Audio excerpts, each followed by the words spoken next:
Puji Tuhan, selamat malam Bapak Saudara, salam semuanya. Apa kabar? Malam hari ini kita kembali belajar firman Tuhan dalam acara online discipleship malam hari ini ya. Malam hari ini kita akan membahas satu tema ya, temanya melanjutkan pelajaran yang sudah kita pelajarin kemarin tentang cloning Yesus. Nah, ini adalah berikutnya, yaitu tentang pusat kehendak Allah. Jadi sebenarnya tujuan daripada di cloning itu, Bapak Saudara, supaya kita ini bisa selaras, kita ini bisa sepadan, dan kita menjadi serupa dengan Allah. Nah, untuk mencapai hal itu, kehendak manusia ini harus diluruskan. Ya, kenapa? Sejak manusia jatuh dalam dosa, ya, Adam dan Hawa itu mulai berupaya. Artinya berupaya itu berusaha, baik secara fisik, tenaga, maupun secara pikiran ya. Ketika orang berpikir ini, ketika orang berpikir itu, ketika orang mengharapkan ini dan orang mengharapkan itu, lah saudara, arahnya kemana? Apakah yang sedang dipikirkan oleh manusia itu sesuai dengan apa yang dirancang atau direncanakan Allah di dalam kehidupan kita atau tidak ya?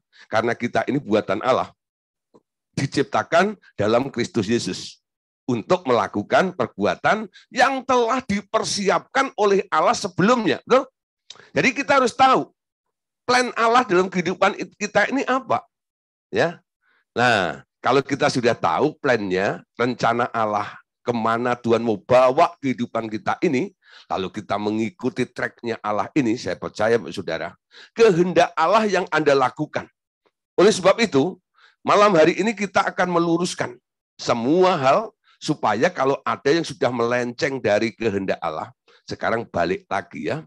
Ya, saudara, definisi sesat itu apa sih sebenarnya?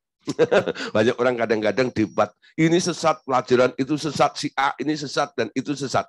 Tapi kalau Anda kembali kepada firman, ya, firman Tuhan katakan, kamu sesat karena telah mengambil jalannya sendiri. Amin. Orang berpikir sendiri tanpa nanya Tuhan, melakukan sesuatu tanpa konfirmasi Tuhan, itu sebenarnya sesat. Ya, nah, Bapak Saudara, malam hari ini mari jangan jadi orang sesat. Jadilah domba yang selalu mengerti dan mengikuti gembala agung kita, yaitu Tuhan Yesus. Amin. Oke, Bapak Saudara, kita masuk pelajaran kita malam hari ini ya, tentang pusat kehendak Allah. Bagaimana Bapak Saudara supaya kita bisa masuk di dalam pusat kehendak Allah ya. Jadi ada namanya kehendak, yaitu kehendaknya Allah. Sekarang manusia yang ditebus oleh Tuhan Yesus ini dibawa masuk ke dalam senternya ini, ke dalam pusat kehendaknya Allah itu. Apa yang harus dilakukan supaya kita ini bisa masuk ke dalam pusat kehendak Allah itu? Rasul Paulus, Bapak Saudara, mengajar kepada kita semuanya malam hari ini, dia sebenarnya bukan mengharuskan atau mewajibkan, tapi ini bentuknya hanya sebuah saran saja, ya. Sebagai anak-anak Allah atau orang-orang yang sudah ditebus oleh Tuhan Yesus, seyogyanya kita mempersembahkan hidup kita ini. Nah, saudara, jadi ini merupakan hal kedua setelah kelahiran baru, ya, adalah mempersembahkan tubuh sebagai persembahan yang hidup kepadanya. Hal ini jarang dilakukan. Banyak orang kadang-kadang setelah bertobat, ya, menerima Tuhan Yesus dan Juru Selamat, lalu dibaptis, dipenuhi dengan Roh Kudus, ya. Nah, mulai melakukan banyak aktivitas langsung tanpa mempersembahkan diri dulu kepada Tuhan, ya, yang telah menebus Anda itu. Jadi dia merasa karena sudah masuk di dalam kelompok menjadi orang Kristen, lalu mulai ikut terjun dalam aktivitas kekristenan. Enggak sedikit, saudara, orang-orang yang baru bertobat, ya, lalu mulai masuk ke dalam ministry, ya, dalam pelayanan. Saya tidak melarang orang yang baru bertobat lalu masuk dalam pelayanan. Tapi saudara, sebelum Anda melayani Tuhan, Harusnya ada satu hal yang harus Anda lakukan dulu.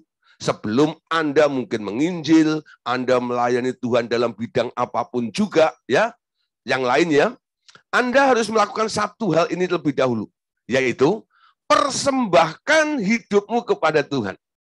Berapa kali saya memimpin atau membimbing beberapa orang yang baru mengalami kelahiran baru karena menerima Tuhan Yesus dalam hidupnya.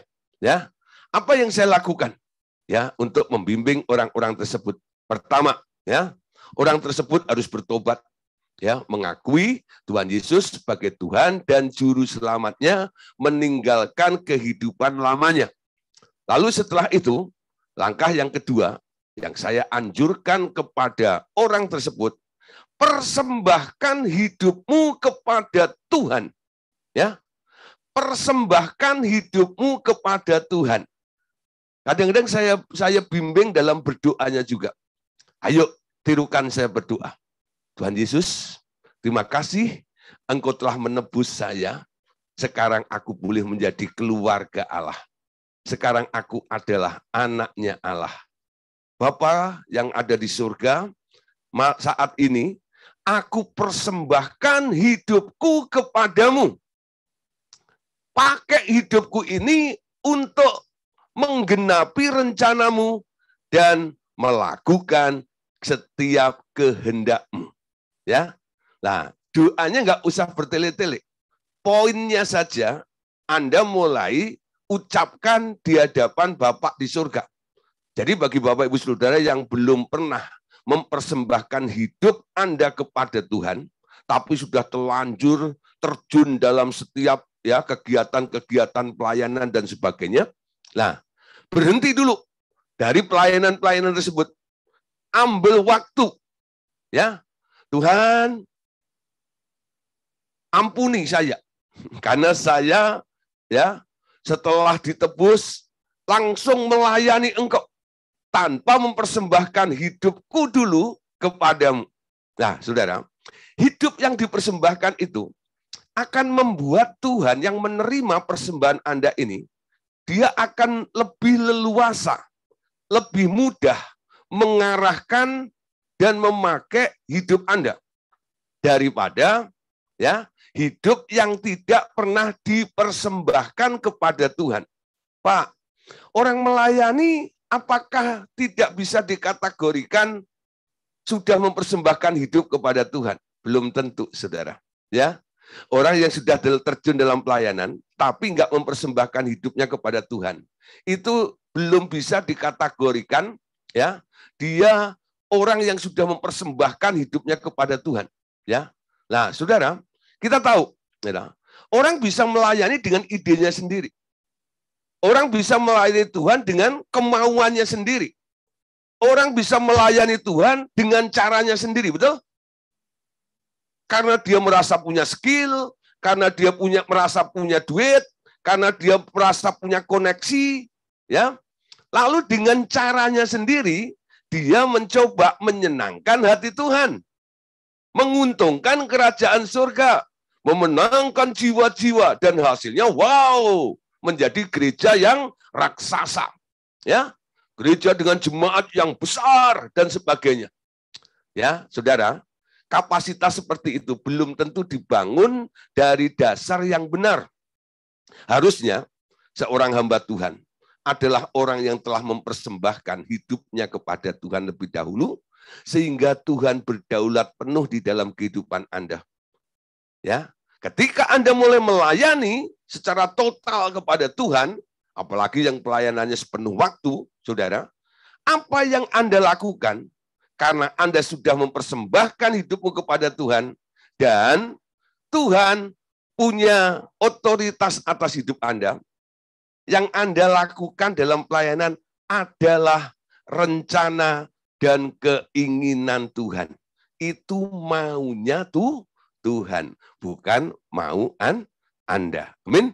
Nah, Bapak Saudara, orang yang mempersembahkan hidupnya kepada Tuhan, ya, ternyata itu merupakan pintu utama untuk mengenal kehendak Allah. Dan Anda bisa membedakan kehendak Allah di dalam kehidupan Anda ini. Kita tahu ya, ada 3 kehendak atau 3 daerah. Pertama, daerah baik, daerah berkenan, dan daerah sempurna. Orang yang sudah bertobat, yang sudah percaya kepada Tuhan Yesus, saya tidak bicara lagi tentang perbuatan jahatnya. Orang yang disebut jahat, berbuat jahat itu orang yang di luar Tuhan. Amin. Tapi orang yang di dalam Tuhan, itu ada 3 perkara ini, 3 level. Ya, dia mungkin ada di daerah kehendak yang baik. Yang kedua, ada di daerah kehendak yang berkenan.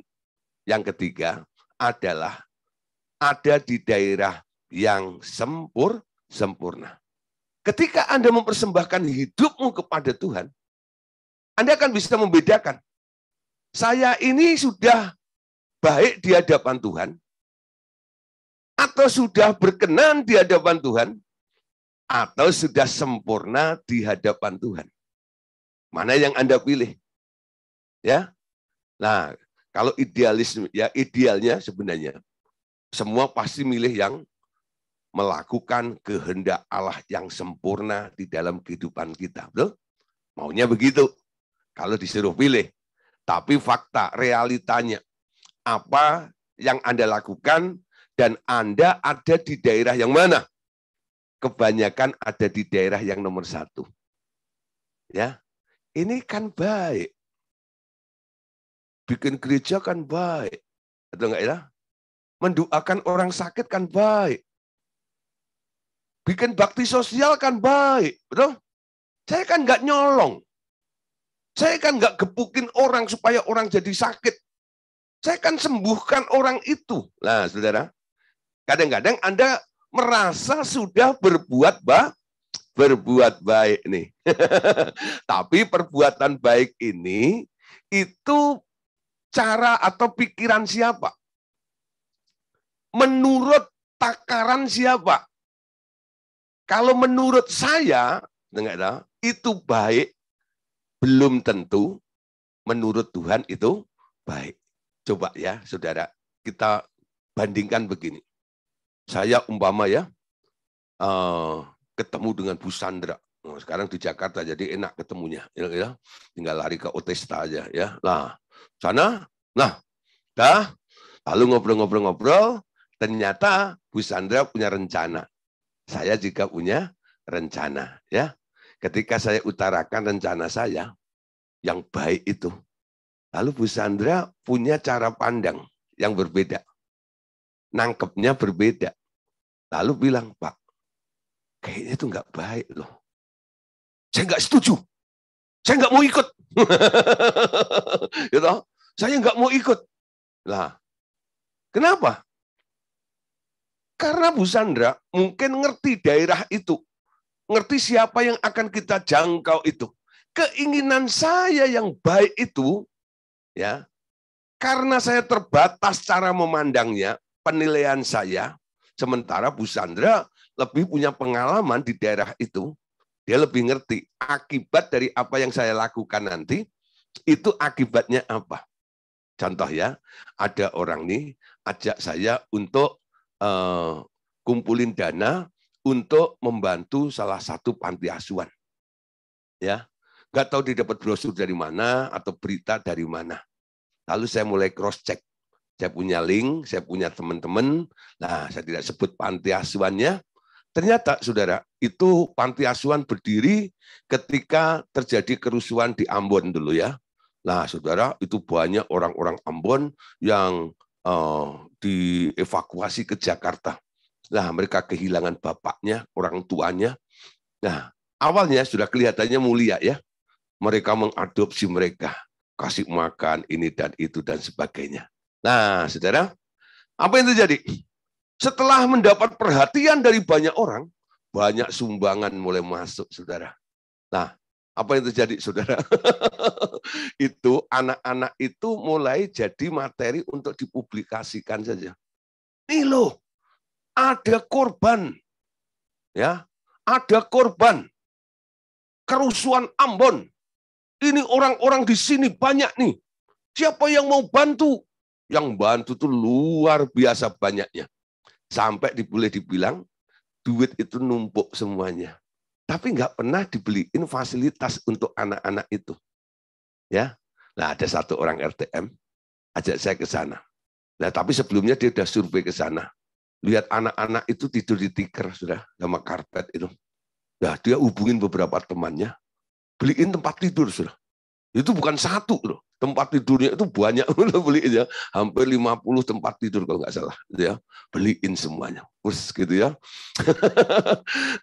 Nah, kelihatannya baik ya. Lalu tim ini ngajak saya untuk saya khotbah di tempat itu ceritanya, ya. Tapi saya berdoa, Tuhan, saya masih khotbah apa? Tuhan nyatakan sesuatu. Nah, akhirnya ketika kami datang, teman saya itu bawa orang kaya banyak. Ya, cukong-cukong banyak bawa situ. Mereka masuk ke ruang sekretariatnya mereka, kayak kantornya begitu. Nah, saya sambil mempersiapkan khotbah, ya gitu segala macam, duduk di dekat pintu itu ya. Tapi saya dengar semua pembicaraan yang di dalam itu. Apa yang terjadi, saudara? Orang kadang-kadang kalau sudah lihat duit, ya, atau cek, ya, atau lihat orang kaya, kadang-kadang itu manifestasinya kelihatan. Kadang-kadang kelihatan. Wah, saudara, permintaannya banyak, ini dan itu dan ini dan itu, ini dan itu dan sebagainya. Nah, pertama saya cuman betulkah itu Tuhan? Karena saya nggak bisa menilai orang sembarangan seperti itu. Saya cuma tanya, berkata sama Tuhan begitu, Tuhan, nyatakan, beri peneguhan, ya. Apa yang terjadi, saudara? Waktu saya sebelum khotbah itu ketua atau yayasan ini yang menampung anak-anak korban kerusuhan itu ya, nah anak yatim piatu itu dia gini, saudara, anak-anak semuanya, gitu. Kalian harus terima kasih sama ibu ini. Kalau enggak, kalian ini tidur di tikar terus, tahu enggak? Gitu. Kenapa ya? Kayak terus ada sesuatu gitu ya di dalam hati saya ini. Itu ibu penjilat, ya. Setelah dapat konfirmasi seperti itu, saya searching sudah.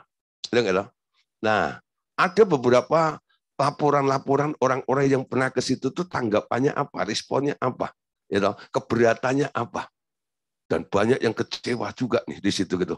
Wah, ya. Setelah itu saya tunjukkan ke tim, salah satu tim, ya teman saya di situ tuh. Saya lihat begini nih, gimana nih? Nah, saudara, kelihatannya baik ya. Ada hal yang kelihatannya baik, tapi belum tentu. Ya, itu hal yang baik juga. Kenapa? Kalau Anda menyumbang, orang yang rakus seperti itu kan salah besar, betul nggak ya? Kelihatannya Anda berbuat baik, tapi nggak tepat, betul? Nah, tapi kalau Anda menyerahkan kehendakmu itu kepada Tuhan, Anda tidak sekedar sedang melakukan hal yang baik, betul? Tapi Anda melakukan hal yang benar, Anda melakukan hal yang tepat sasaran, amin. Nah, kepada orang yang memang membutuhkannya, betul? Bukan garemin lautan seperti itu. Nah, saudara harus belajar mengerti kehendak Allah tentang hal yang baik, berkenan, dan yang sempurna. Nah, tentang 3 perkara, baik, berkenan, dan sempurna, nanti akan saya bahas berikutnya ya, setelah ini. Nah, tapi kita masuk dulu berikutnya. Jadi, orang yang persembahkan hidup di hadapan Tuhan, itu adalah pintu utama untuk mengenal kehendak Allah. Dan orang-orang yang persembahkan hidupnya kepada Tuhan ini, mereka akan bisa membedakan kehendak Allah itu sendiri. Amin. Nah, berikutnya. Sekarang muncul pertanyaan, mengapa mempersembahkan tubuh, bukan jiwa atau nyawa dan roh Anda? Kenapa tubuhmu yang dipersembahkan kepada Tuhan? Ya, kenapa tubuhmu yang dipersembahkan kepada Tuhan? Nah, jawabannya ini, saudara. Karena dari sisi kepentingan Allah, Allah membutuhkan tubuh Anda untuk dipakainya di dunia ini untuk membangkitkan cloning Yesus. Fungsi jiwa dan nyawa Anda tak diperlukannya. Bahkan jiwa dan nyawa Anda harus ditanggalkan, dibaharui dengan jiwa dan nyawa cloningnya Yesus. Jadi yang dipersembahkan apa? Tubuh. Ada lagunya ya. Bapa, ku persembahkan tubuhku sebagai persembahan yang hidup, kudus, dan yang berkenan padamu sebagai ibadah yang sejati. Ya, persembahkan tubuh karena Tuhan, ya, Dia pengen tubuh Anda. Kenapa bukan nyawa? Kenapa bukan jiwa Anda? Karena jiwa dan nyawa Anda harus ditanggalkan. Jiwa dan nyawa Anda harus di-upgrade. Ya, nyawa Anda sekarang harus di-upgrade sehingga sama dengan nyawanya Yesus. Tapi kalau nyawa Anda itu mungkin sudah rusaknya, nggak bisa ditolong lagi, mungkin mantan orang jahat, super jahat sekali. Nah, udah jangan dipakai lagi. Langsung ganti dengan nyawanya Yesus saja. Nyawa itu bicara keinginan itu. Amin. Nah, saudara, jadi yang dipersembahkan apa? Tubuh Anda. Nah, nanti tubuh Anda diterima oleh Tuhan Yesus. Nyawanya Yesus akan menggantikan nyawa Anda. Tubuhmu itu bergerak karena keinginan nyawamu. Betul?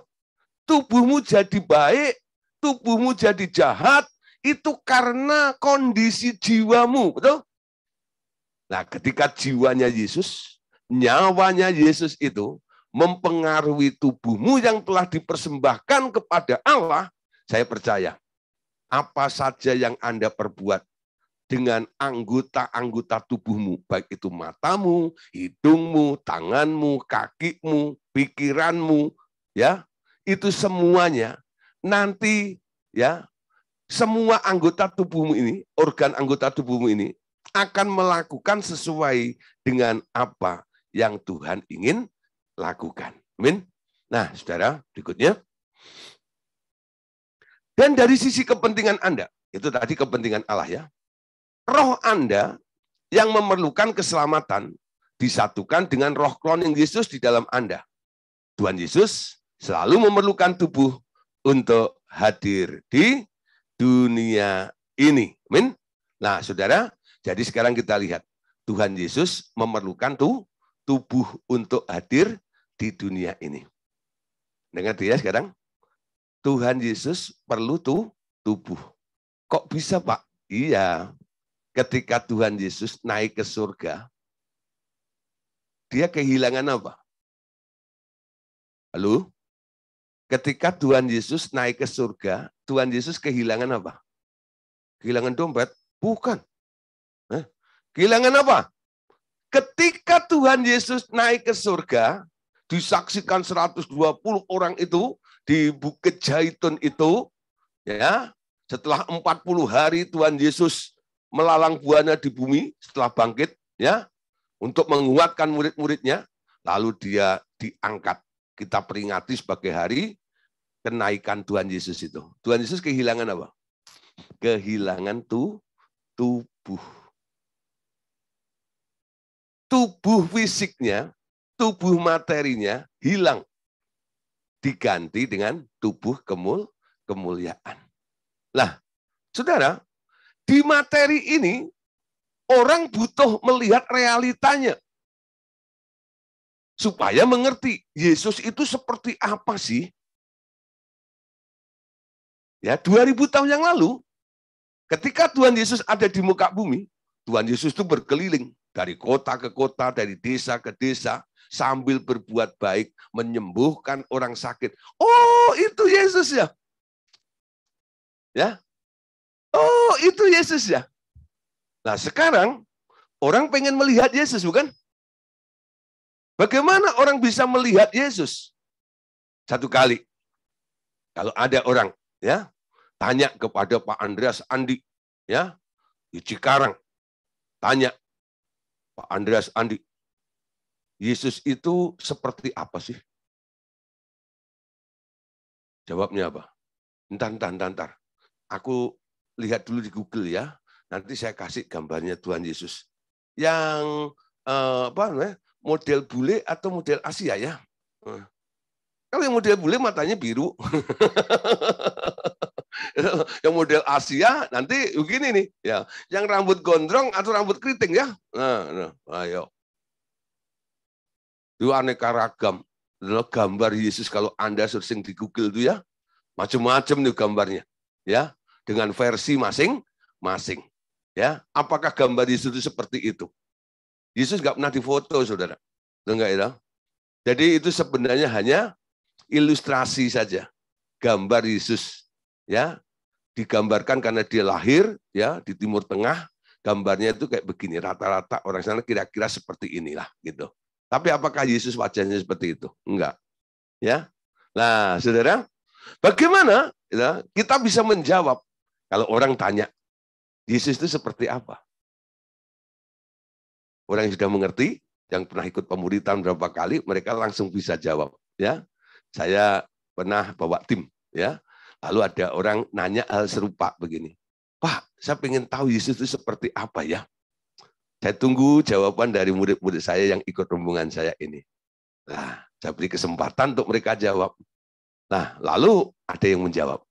Ketika saya dengerin, Anda pengen lihat Yesus?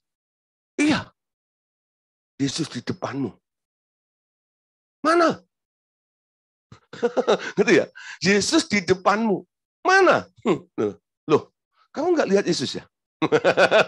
di depanmu ada siapa? Ya ada Bapak nih. Gitu. Dia ngobrol. Nah, kamu pengen lihat Yesus? Ya, Yesus itu ada di dalam diri saya, dan Yesus itu seperti saya. Anda seperti Yesus atau Yesus seperti Anda? Coba pertanyaannya. Anda seperti Yesus atau Yesus seperti Anda? Halo? Coba. Anda seperti Yesus atau Yesus seperti Anda? Harusnya dua-duanya. Anda seperti Yesus, karena Anda seperti Yesus, Yesus seperti Anda pula, bukan? Banyak orang nggak berani bilang Yesus seperti saya, betul? Tapi keinginannya saya seperti Yesus. Ayo, malam hari ini kebuka nggak maksud saya? Kalau nggak proses cloning itu akan lama nanti. Kenapa dia harus membenih di dalam diri Anda? Supaya ada potensi untuk Anda berubah menjadi serupa sama seperti dia. Amin. Ketika Anda sudah menjadi serupa dengan dia, Anda gambarnya dia. Amin. Kalau orang pengen melihat dia, lihat Anda sekarang. Amin. Wah, Pak, ini ilmu tinggi, Pak. Kalau saya jawab begini nanti gimana Pak kalau saya dikejar, digonggongin terus Pak? Nanti gimana Pak? Nah, belajar saudara, Anda harus berani. Nah, oleh sebab itu Anda harus mengalami transformasi di dalam hidup Anda. Setiap hari izinkan Tuhan mengubah hidupmu. Amin. Ingat, orang-orang di Antioquia itu pertama kali disebut sebagai orang Kristen. Betul? Sebagai orang Kristen. Kenapa mereka disebut sebagai orang Kristen? Karena mereka lihat cara atau gaya hidup mereka. Betul enggak? Kok mirip Yesus ya? Bukan wajahmu, ya, tapi tabiatmu, karaktermu, amin, kelakuanmu. Nah, itulah ucapanmu harus sama seperti Yesus. Amin. Nanti kalau sudah ada kriteria seperti itu dalam diri Anda pantas ngomong, Yesus tuh kayak saya. Tapi kalau Anda utang nggak bayar, ngemplang sana, ngemplang sini, gali lubang, tutup lubang, marah sana, marah sini, itu enggak lah. Lalu bilang, Yesus kayak siapa? Kayak saya. gitu loh. Dunia berputar nih, berbalik. Anda harus tahu dulu ada buah-buah pertobatan di dalam kehidupan Anda, ya. Ketika kehidupan Yesus itu mulai bermanifestasi dalam hidup Anda. Anda katakan, mungkin belum sesempurna aslinya. Tapi paling tidak, ya, kalau loading gitu tuh udah mungkin 0,9% gitu ya. Walaupun masih kurang 99,1%. Tapi arahnya sudah benar, betul? Anda sudah ada di dalam loading gitu, untuk disempurnakan. 0,9, 1,0, 1,1, terus 2, terus sampai gitu. Sampai menjadi persis sama seperti Tuhan Yesus. Amin. Nah, tadi kembali pertanyaan saya awal. Tuhan Yesus ketika naik ke surga, dia kehilangan tubuh. Nggak heran.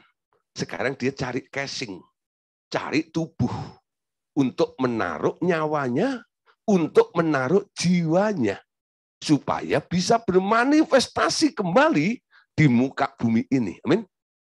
Nah, orang-orang yang diisi dengan nyawa dan jiwanya Yesus ini adalah hasil kloning Yesus. Boleh dibilang Yesus kecil yang sedang berjalan di muka bumi ini. Amin. Nah, kapan Tuhan Yesus mulai membutuhkan tubuh? Perhatikan di sini. Ya, kita ingat ya tentang Maria dan Yosef. Nih, pertama, Tuhan Yesus pernah memperoleh tubuh manusia dari Maria. Ya, jadi ketika dia harus lahir ke bumi, dia mendapatkan rahimnya Maria ini. Dia dapat tubuh itu, ya. Nah, terus lahir dari Maria, lalu orang boleh melihat manifestasi Yesus ketika dia di muka bumi selama 33,5 tahun. Sekarang kabar baiknya, Tuhan Yesus comeback, ya, datang kembali dalam bentuk roh. Dan dia membutuhkan tubuh Anda. Amin. Jadi Tuhan Yesus sudah naik ya. Tapi dia sekarang kembali lagi. Lupa ayatnya mana? Begini, saudara. Tuhan Yesus pernah berkata, ya, kamu akan melakukan pekerjaan-pekerjaan yang pernah aku lakukan, bahkan lebih besar. Kamu akan melakukannya. Ada enggak ya? Nah, siapa yang melakukannya? Enggak ada satu orang hamba Tuhan yang hebat pun yang bisa adu tanding lebih hebat daripada Yesus. Betul? Ada enggak? Enggak ada. Dulu saya salah mikir. Saya pikir ya, kalau Tuhan Yesus pernah khotbah di depan 5.000 orang. Ya. Lalu Billy Graham tuh kalau khotbah itu kadang-kadang sampai 3-4 stadion. Ya, itu nggak muat, masih ditambah satelit lagi, ya, negara mana putar lagi nanti orang ngumpul dari situ, ya. Nah, Benny Hinn, ya, Reinhard Bonnke, itu kalau KKR dan sebagainya, itu jutaan orang, luar biasa. Saya pikir Benny Hinn, Reinhard Bonnke, T.L. Osborne, ya, dan hamba-hamba Tuhan yang lain itu, wah, lebih hebat daripada Tuhan Yesus dalam kapasitas besar jemaat seperti itu. Tapi beda, saudara. Ya, itu hanya jumlah masanya saja. Tapi kualitasnya nggak sehebat Tuhan Yesus. Nggak ada satu orang pun yang bisa menandingi Tuhan Yesus.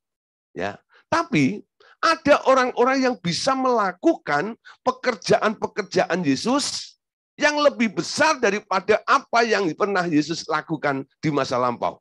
Caranya cuma satu.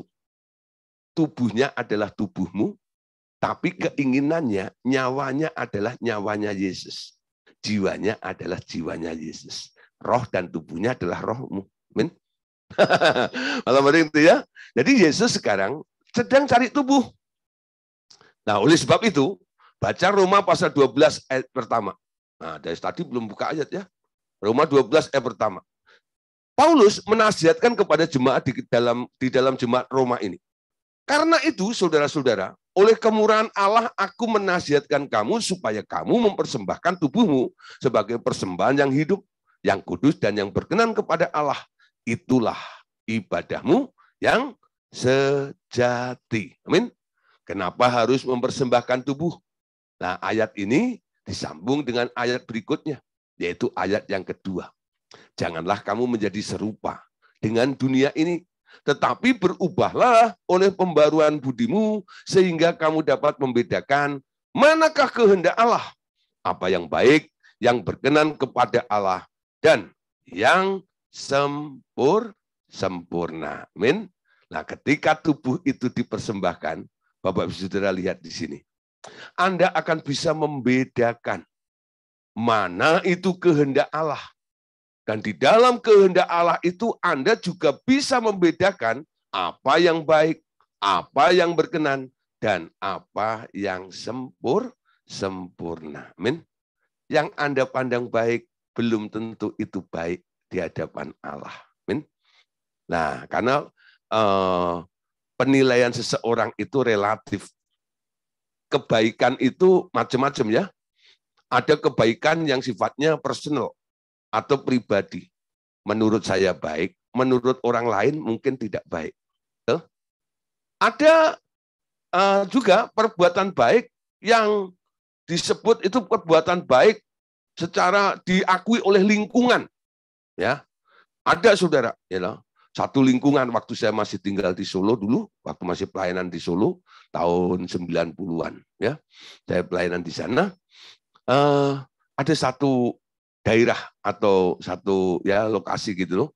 Mereka itu waktu itu masih banyak musim judi ya. Nah, di sana itu musim judinya itu kalau nggak salah namanya capjikia atau apa tuh. Capjikia itu apa juga nggak ngerti. Nah, itu sudah wah gitu ya. Lah, itu di satu kampung sudah itu. Ya, mereka itu ya jual nomor itu tuh udah kayak di kayak jual apa namanya? Gorengan di pinggir jalan gitu loh. Gitu nggak ada. Dekat kantor polisi, dekat semua itu mereka dan nggak ada rasa salah. Dianggap sudah judi itu hal yang benar gitu ya. Tapi di kampung yang lain, itu judi ditangkepin. Kenapa ya? Di kampung yang lain ditangkepin, di kampung ini kok enggak, malah merajalela. Nah, itu karena apa? Ada namanya kebenaran atau yang disebut baik secara lingkungan ini dipandang baik. Sementara yang lain, kampung yang lain memandang itu hal yang tidak baik. Nah, jadi nggak bisa diangkat untuk menjadi standar. Karena apa? Yang satu bilang tidak baik, yang satu baik. Amin. Nah, saudara, kita harus melihat dari kacamatanya Allah. Bagaimana supaya kita mengerti bahwa apa yang Anda pandang baik itu cocok dengan Allah. Nah, ada daerah yang kedua, namanya berkenan. Apa yang Anda pandang baik itu, Anda mulai datang pada Tuhan. Tuhan, bagaimana kalau saya melakukan ini? Kalau Tuhan ACC, Tuhan setuju, ya, artinya Tuhan berkenan. Ya, Tuhan berkenan. Kenapa kita harus mencari perkenanan kepada Tuhan? Dan itu gereja-gereja Tuhan hari-hari ini temanya apa? Ya, mari saudara, supaya kita menjadi jemaat yang berkenan kepada Tuhan. Hanya di dalam berkenan. Kenapa harus mengejar perkenanan? Saudara, kalau Anda melakukan apa yang baik, risikonya adalah Anda yang menanggungnya. Tuh? Karena itu ide gagasanmu sendiri. Tapi kalau ide gagasanmu itu disetujui oleh Tuhan, Tuhan agree, ya, dia setuju, Anda melakukannya, resiko ditanggung Tuhan. Ya, resiko ditanggung Tuhan. Nah, saudara, tapi saudara, ini tidak bisa berulang-ulang terus. Tiap hari keinginanmu harus disetujui oleh Allah seperti itu. Enggak. Ya. Masa kanak-kanak, kadang-kadang Tuhan izinkan itu terjadi dalam kehidupan Anda. Ya. Ada orang bilang sama saya, Pak, dulu ketika saya pertama-tama baru bertobat menjadi orang Kristen, Pak, doa saya itu kok cepat dijawab Tuhan ya. Baru nguap, ya, baru buka mulut, tahu-tahu udah ada yang ketok pintu, Pak. Cepet banget, Pak. JNT aja kalah, Pak. Apalagi si cepat kalah, Pak. Nah, si cepat dibantu si gesit. masih kalah segala macam gini. Wah, kok bisa Pak ya? Terus, tapi sekarang Pak, setelah saya ikut pemuridan, saya mulai terlibat dalam pelayanan, doa saya kok lama jawabannya ya. Ya, sampai saya pakai tok-tok, wow. Tuhan. Dulu nggak begitu loh Pak. Mungkin Bapak sudah ngalami ya seperti itu ya. Bagaimana cinta mula-mula Anda dengan Tuhan, awal Anda punya pengalaman dengan Tuhan, Tuhan begitu cepat menjawab doa Anda. Kenapa seperti itu? Semua apa yang Anda usulkan kepada Tuhan, Tuhan agree ya. Tuhan pernah bilang sama Petrus begini, ketika kamu muda, ya kamu pergi kemana kamu sukai. Dengar ya?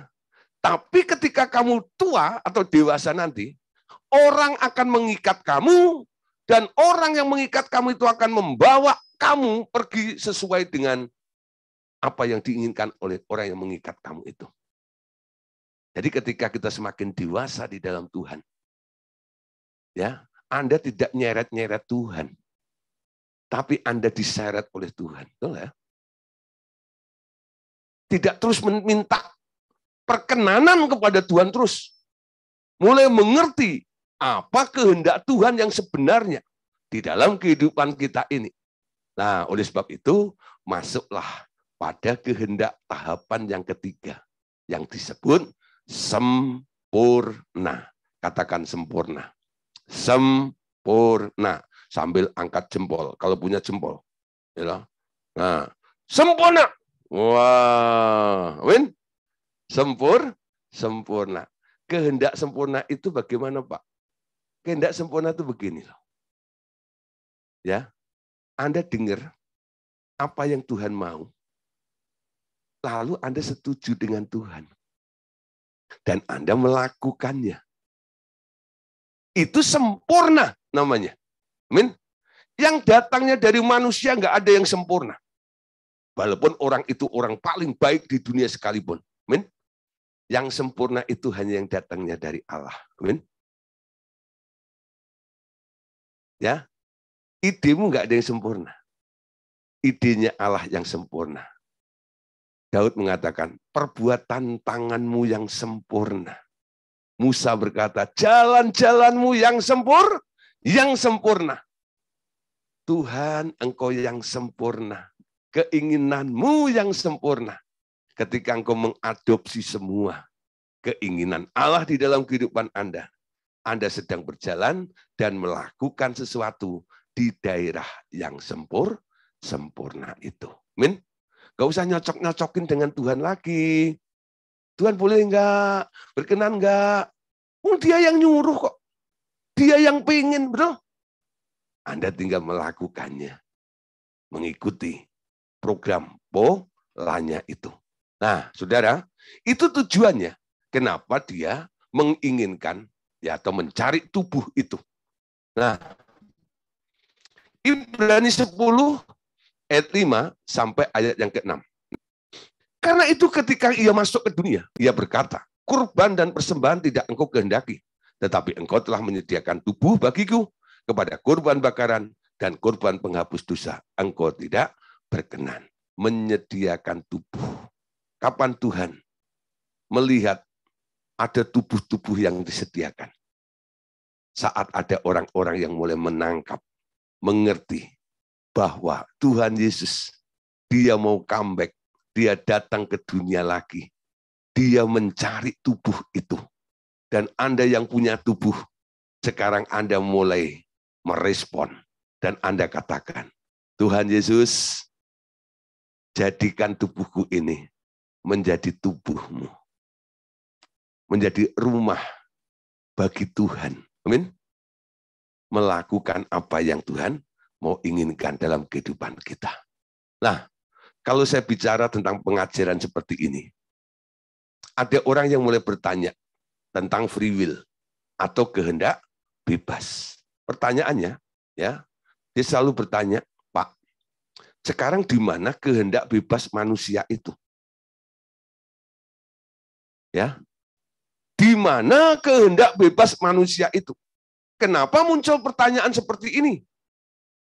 Karena mereka mengerti, ya, manusia pada awalnya memang diciptakan dengan kehendak bebas di dalam dirinya untuk membuat pilihan. Betul? Semua orang tahu nih kalau baca kitab Kejadian.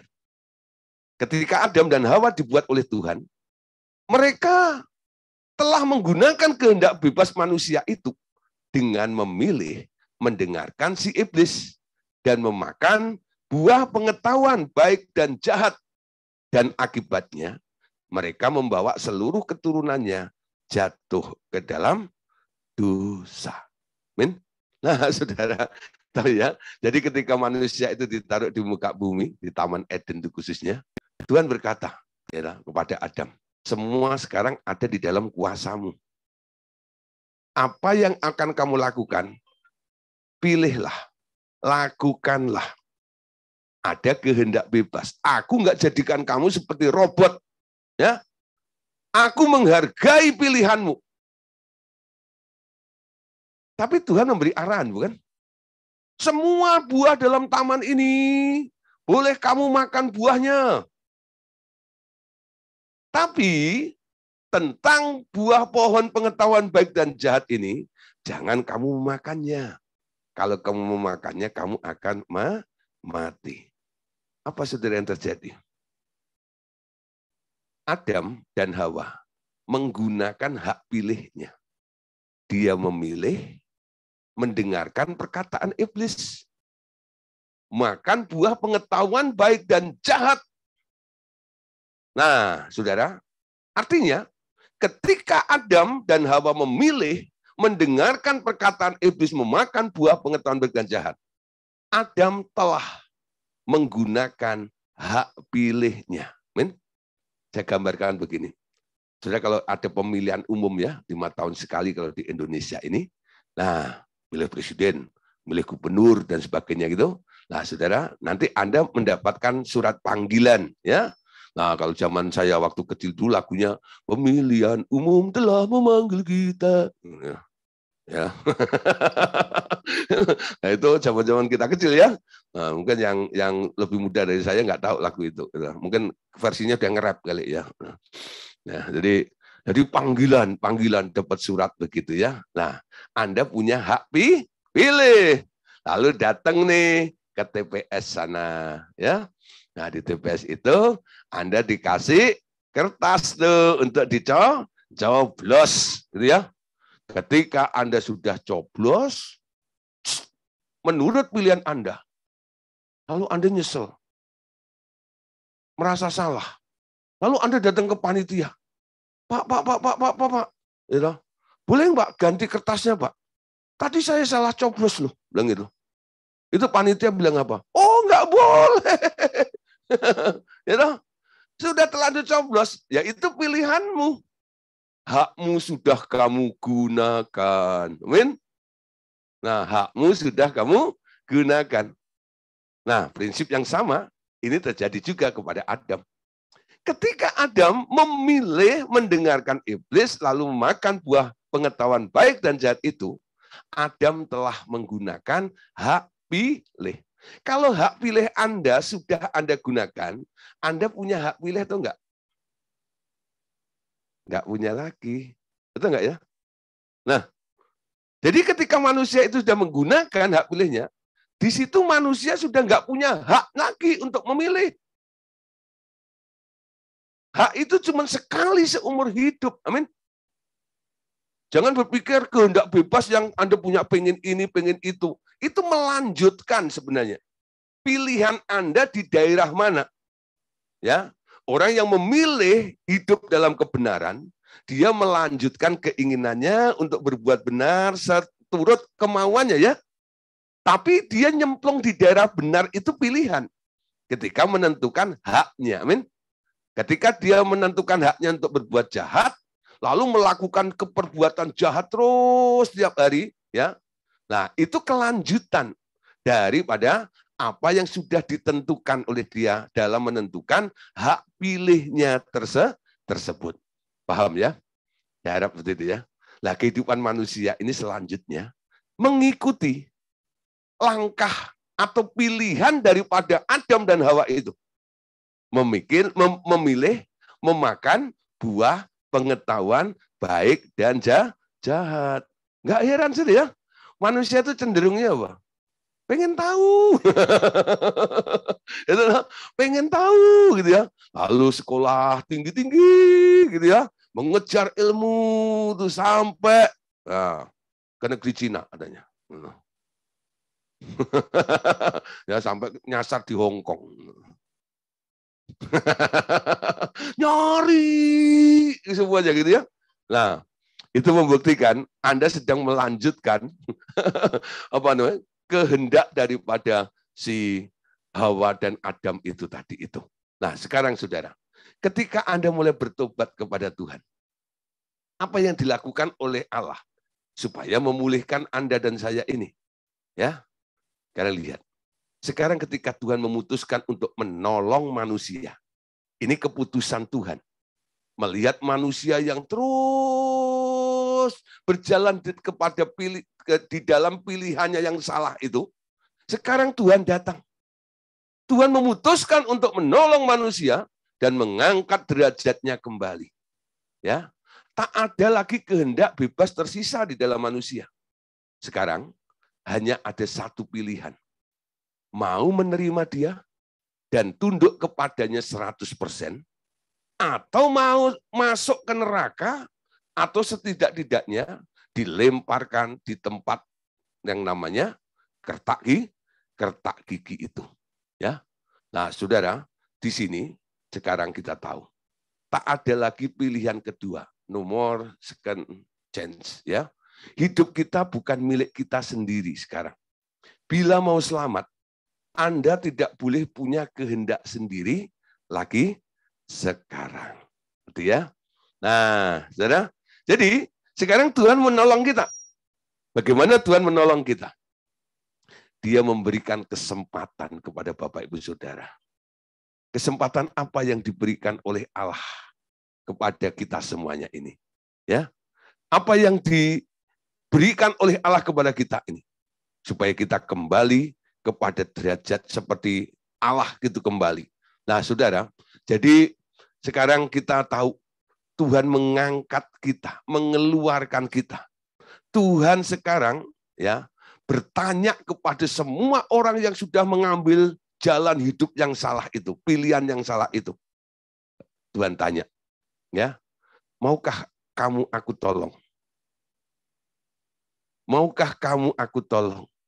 Nah, kalimat maukah kamu aku tolong itu sebenarnya boleh Anda lihat dalam Wahyu 3 ayat 20.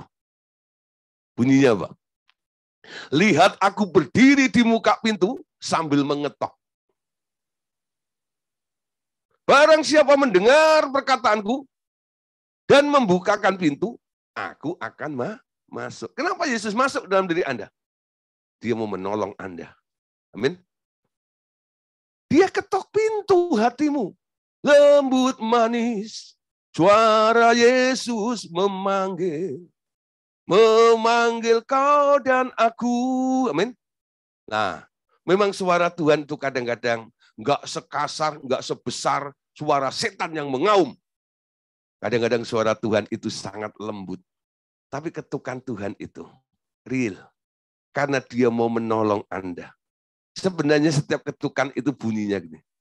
Maukah kamu aku tolong? Maukah kamu aku tolong? Ya, tok tok tok tok tok tok. Ketika Anda merespon, Tuhan, aku mau engkau tolong.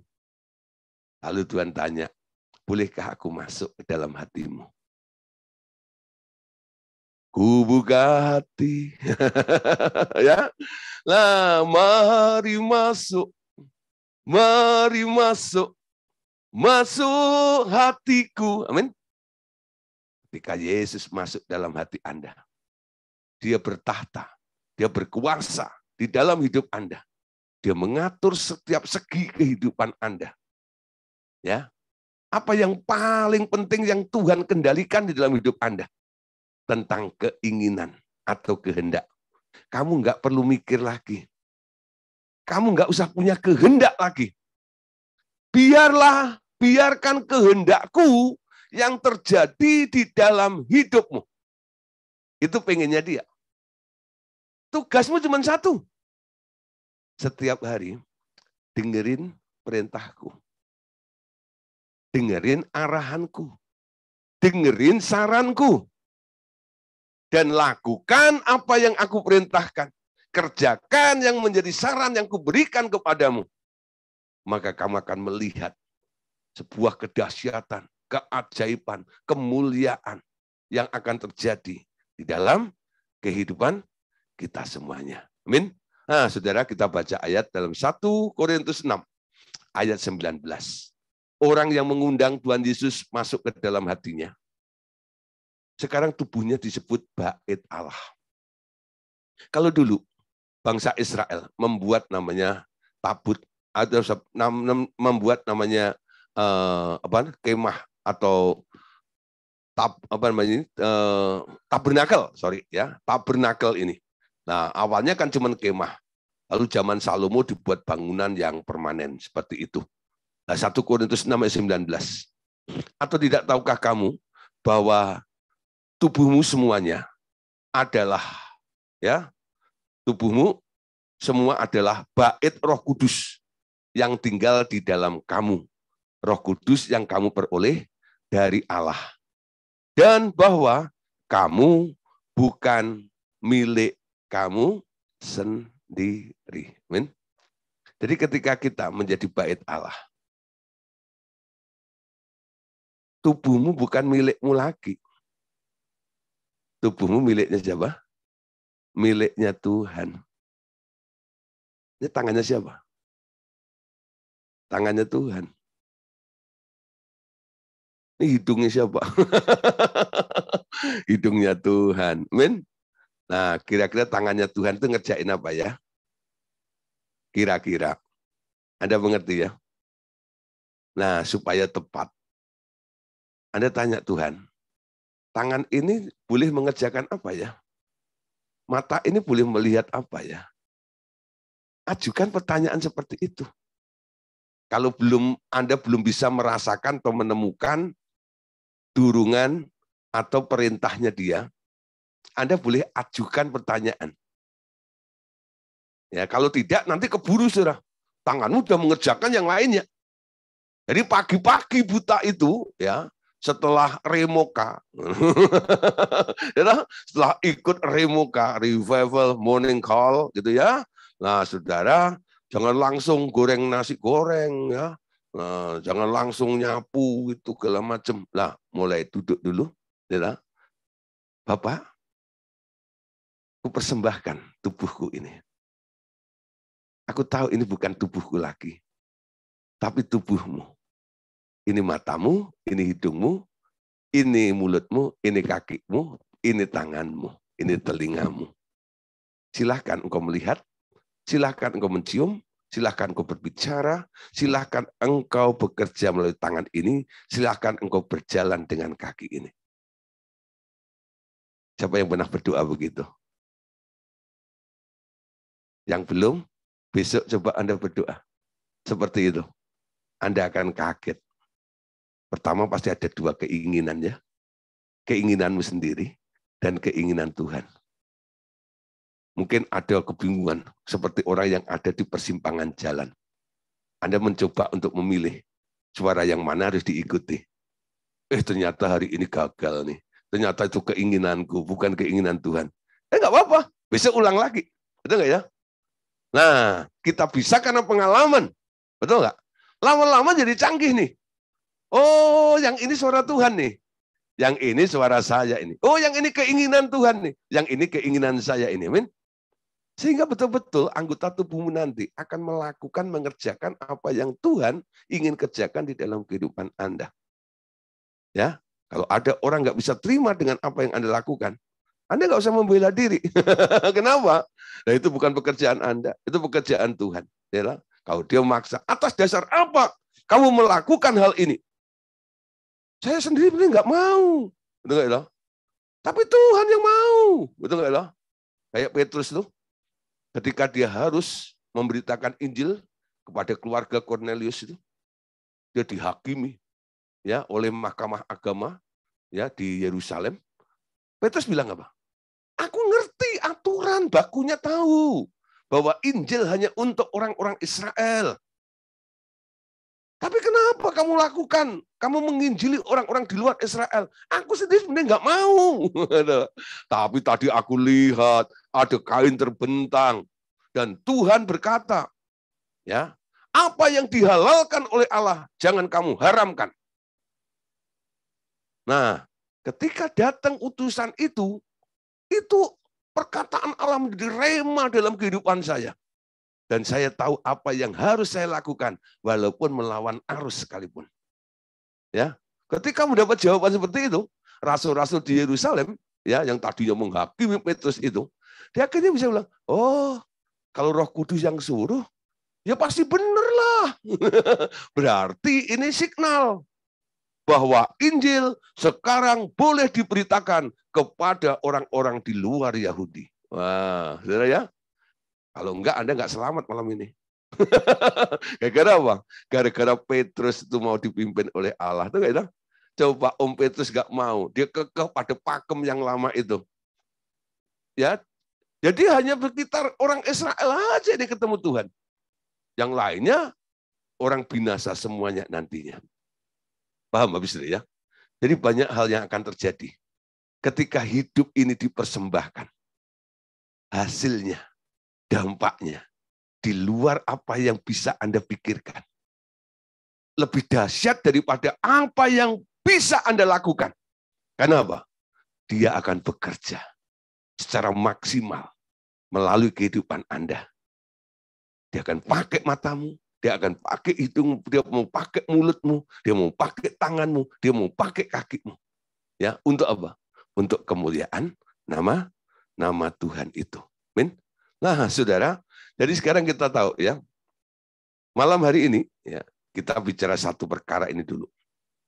Ini dasar kalau enggak saya kupas perdalam seperti ini, hanya lewat saja tentang persembahan hidupmu itu, untuk bisa masuk ke dalam pusat kehendak Allah. Amin. Jadi sekarang mendapat jawabannya, kenapa yang dipersembahkan tubuh, bukan jiwa atau nyawamu. Jiwa dan nyawamu nggak perlu dipersembahkan. Jiwa dan nyawamu harus diganti dengan nyawa Yesus. Buang keinginanmu, buang agendamu, buang sifat-sifatmu yang lama. Nanti sifatnya Yesus, keinginan Yesus yang akan bermanifestasi, yang terjadi di dalam kehidupan kita semuanya. Amin. Oke, Tuhan Yesus memberkati kita semuanya malam hari ini. Besok kita akan berjumpa untuk sambungannya. Amin.